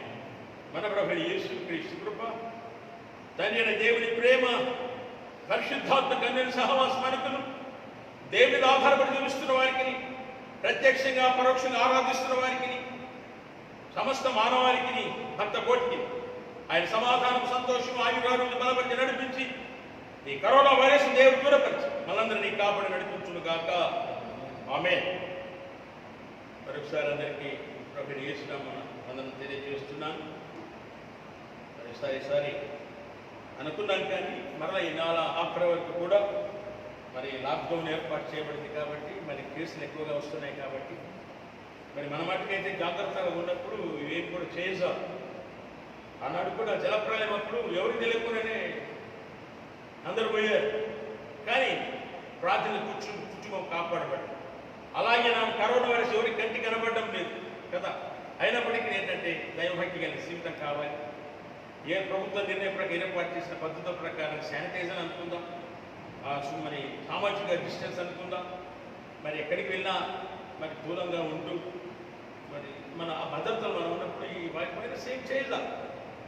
అందుకనే ముందే భద్రత దేవుడు ఏర్పాటు చేస్తే ఈ విధంగా ఉండండి, ఈ విధంగా ఉండండి అంటారు. మరి ఈనాడు మరి భక్తి కొరకు అందరూ కుటుంబాలు ప్రార్థన చేసుకోగలుగుతున్నాం. మరి కాబట్టి ప్రభుత్వం ఏర్పాటు చేసినటువంటి ఆ భద్రత ప్రకారం మనం జీవించినట్లయితే కరోనా వైరస్ ఏం చేయదు. ఒకవేళ మనకి చెప్పినది దేవుడు చిత్తం, కానీ దేవుడైతే మనకు తన భద్రతను ఇస్తాడు, కాపుదల దయచేస్తాడు. కాబట్టి మరలా ఆలయాలు తెరిచేంత వరకు కూడా ఈ విధంగానే మరి మన సహోదరులు మరి జాన్ రవితేజ గారు, మనోజ్ గారు ఈ విధంగా సహకరిస్తారు. ఈ విధంగా ప్రతి ఆదివారం ఆన్లైన్లో ఉంటుంది, ఆరాధన ఉంటుంది ఫేస్బుక్లో, అందరూ కూడా గమనించాలి. మరొకసారి ఈనాడు మరి జూలై మాసం 1వ తారీఖు డాక్టర్ల దినం, ప్రపంచ వైద్య దినోత్సవం కాబట్టి అన్ని రంగాల్లో వైద్య బృందాల కోసం, వైద్యుల కోసం ప్రార్థన చేద్దాం. ఈనాడు వారు చేస్తున్న గొప్ప పని, ఈ కరోనా వైరస్ వారు కూడా బలైపోతున్నట్టుగా వారు కూడా వారి దగ్గరికి వెళ్ళి సేవ చేస్తున్నారంటే వారిని కూడా దేవుడు కాపాడాలని, వైద్య బృందాన్ని కాకుండా అంతమని వైద్యులందరినీ దేవుడు కాపాడని మనం ప్రార్థన చేద్దాం. రెండవదిగా మనం చూస్తే రవిబాబు గారు, జై రవిబాబు గారు మరి బెంగళూరులో సెయింట్ జాన్స్లో చికిత్స పొందుతున్నారు. 5 రోజులు కరోనా టెస్ట్లో ఉంచారు. రేపటి దిన ఆయన చికిత్స ప్రారంభం చేస్తారు. మరి అనుకోకుండా జరిగినటువంటి విపత్తులు మరి 2 కాళ్ళు పనిచేయడం లేదు, కానీ అందరి ప్రార్థన. మొట్టమొదటి నాకే పని చేశాను. ఎక్కడో మైసూర్కి వెళ్ళాను. మైసూర్ కాదు నాన్న, ఈ నాటు వైద్యం ఇచ్చిపెట్టేసి ఇక్కడ రమ్మన్నప్పుడు వచ్చేసారు. మరి ఆయన రేపు చికిత్స పొందబోతున్నారు కాబట్టి డాక్టర్ సముచిత జ్ఞానం దేవుడిగా ప్రార్థన చేద్దాం. చివరిగా మా కుటుంబానికి ఎంతో ఆదరణ చెప్పారు. కొందరు ఫోన్ల ద్వారా, కొందరు మా దగ్గరకు వచ్చి పరామర్శించి మాకు సానుభూతి తెలియజేశారు. వారికి ప్రత్యేకంగా వందనాలు తెలియజేస్తున్నాను. దేవుడు వారి కుటుంబాన్ని దీవించాలని మనసారి కోరుకుంటూ, మరొకసారి దేవుడు ఇచ్చిన అవకాశాన్ని బట్టి దేవుడు వందనాలు చెల్లిస్తూ, మరలా వచ్చే ఆదివారం ఈ విధంగా మనం అందరం కూడా ఫేస్బుక్ ద్వారా దేవుడిని కనపరుచుదాం. అంతవరకు దేవుడు మనల్ని, మన కుటుంబాన్ని ఆయన కంచె తీసి కాపాడుతూ ఈ కరోనా వైరస్ మీద ఎలాంటి వ్యాధులు, బాధలు, రోగాలు రాకుండా కాపాడి సంరక్షించాలని అంతవరకు నేను అందరి కోసం ప్రార్థన చేస్తాను. మీరు కూడా ప్రార్థన చేయాలి. అందరికీ వందనాలు. Thank you. God bless you.